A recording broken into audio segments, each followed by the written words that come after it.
Hello and welcome back to another Pitch Masters video. I'm joined here by Alex Dapper Collections, and we are going to bring a new segment every single week on Thursday in which we go head to head, making Premier League predictions for the upcoming game week. So we're going to do a little point system here in which we guess the score of each game. If correctly guessed, you get 3 points. And that's the exact score line correctly guessed. And if you guess just the winner with an incorrect score line, you get 1 point, and we will be totaling up the entire scores at the end of the week and seeing who comes out victorious. So we're starting off week 1 here with a matchup of Sheffield United versus Nottingham Forest. So, Alex, what are you thinking here for game number 1? Thoughts with my head say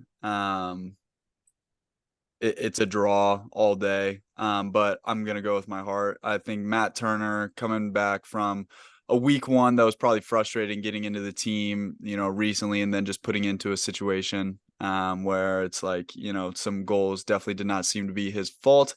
I'm going to go ahead and go out on a limb and say Nottingham Forest are going to go ahead and win 2-0 with this one. Matt Turner is going to keep the clean sheet. Just thinking in storylines, headlines, I would love to see an Instagram popping off of Matt Turner with a clean sheet, just pumping his fist and being super excited over some big saves. Honestly, I just saw that Matt Turner video today where he declined signing the Tottenham jersey when he was with Arsenal. I don't know if you've seen that. I was No, like, I didn't, bro. for that reason, I was actually going to go 1-0 Forest, but for that reason, I'm going to go 2-1 Forest because I still think Forest are going to win, but I want Matt Turner to concede for that reason. Yeah. So I'm going to go 2-1 Forest because I think Alanga looked really good last game, and I think Forest was putting Yeah, together he some nice did. attacks. He So did. yeah, it's my week 1 prediction for the Forest game. All right, game 3, we have the Scousers, Liverpool versus Bournemouth. I think this is an easy decision. Got a powerhouse Liverpool. Klopp putting together a nice side this season. I'm going to go 3-0 to Liverpool. Yeah, I am definitely worried. I think the new manager, can't remember his name, that they brought on, is a product of Bielsa, which is one of my favorite managers. So definitely a guy that demands a lot of his team with Bournemouth. But Liverpool, yeah, I mean they're gonna come in here and they're gonna smash it. I'm gonna go just a clean 3-0 win for Liverpool. Gonna be at home. Fans are gonna be buzzing. Think it's going to be a great opportunity for them to kind of bounce back and get their rhythm going. And honestly, super excited for their potential signing that they're bringing on.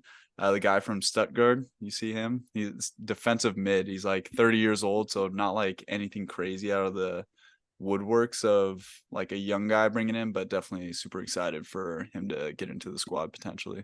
All right, game number 4, Wolverhampton Wanderers versus Brighton. Who do you have, Alex? I think that this is going to be a draw. I think this is going to be a high flying game. I'm going to go 2-2. I think Wolves are hungry to kind of build on the last game, but Brighton is nothing to scoff at. But I think Wolves really showed us last week that they're not just going to be walked all over, but they do fly around. So I think a solid organized team like Brighton is still going to find 2 goals. Yeah, I agree with you that Wolves are going to be kicking themselves after not putting any goals against United. But I think the Brighton's going to take the W here. I am going 1-0 Brighton.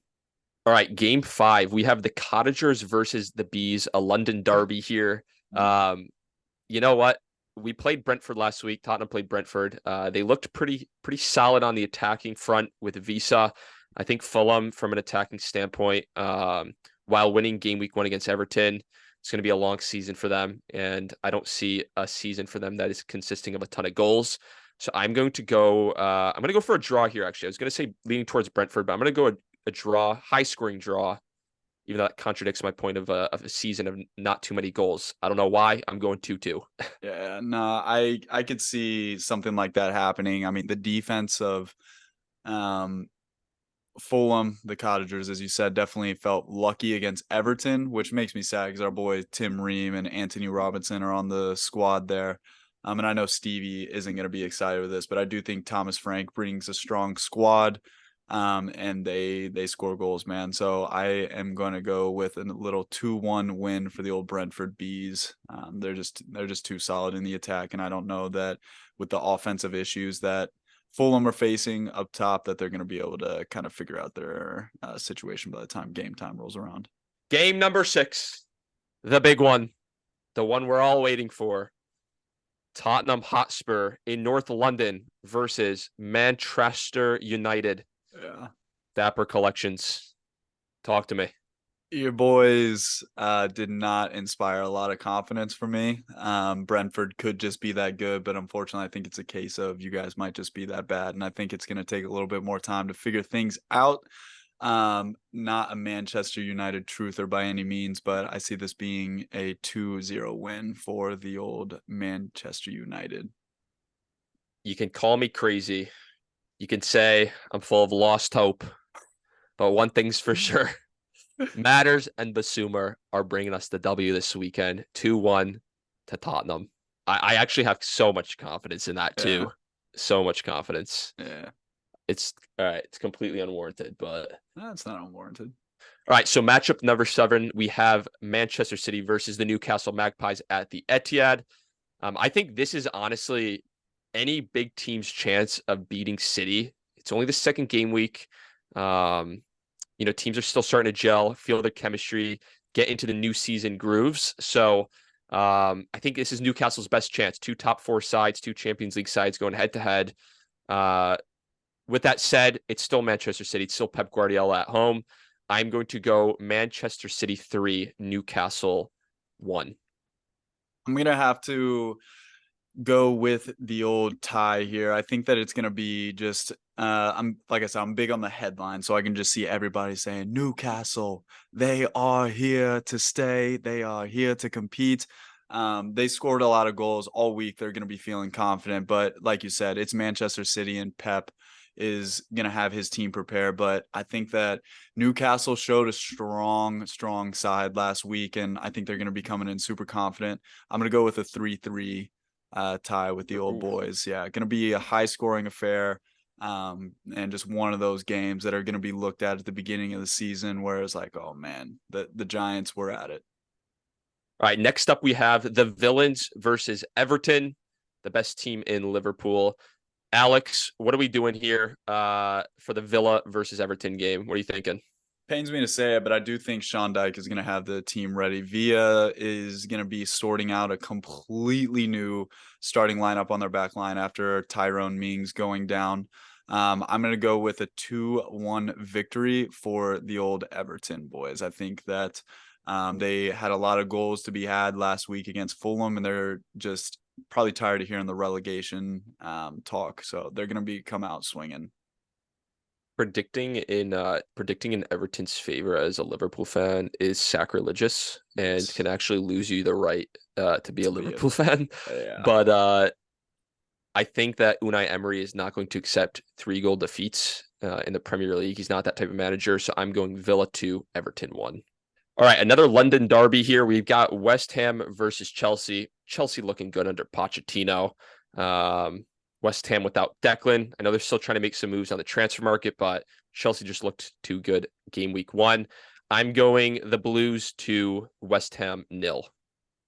Yeah, I think I'm gonna have to join you on this. I think Chelsea just looked so good, and that was like in the second half. So it was like they just kind of like built and built and built, and that's a whole nother week of training that they have together. West Ham relying on an absolute screamer of a goal to get there. So against a Bournemouth side. So don't think they're gonna have the firepower to kind of get it done. I definitely see this being potentially like a 4. I'm gonna go 4-1. I'm gonna go 4-1 Wow. win for the old Chelsea Blues. All right, and the last game of the game week 2, we've got Crystal Palace with Michael Olise, just re-signed 4-year contract against the Arsenal Gooners.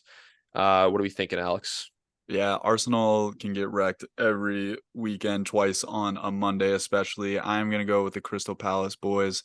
The team's going to be feeling rejuvenated. I think with them resigning Elise, I think they're going to be feeling just like they're building something. It's not just a team that's going to farm off their best players to, the big teams. And I also could be a complete victim of the moment for all the highlights of Elise I watched this weekend, but I think that Crystal Palace is going to get it done. So I'm going to go with a nice little 2-1 win for the Eagles.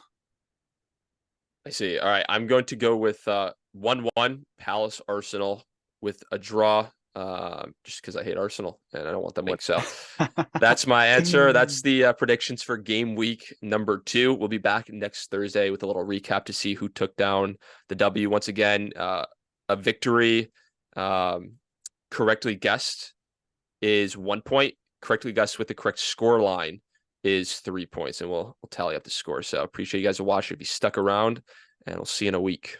Like and Peace. subscribe.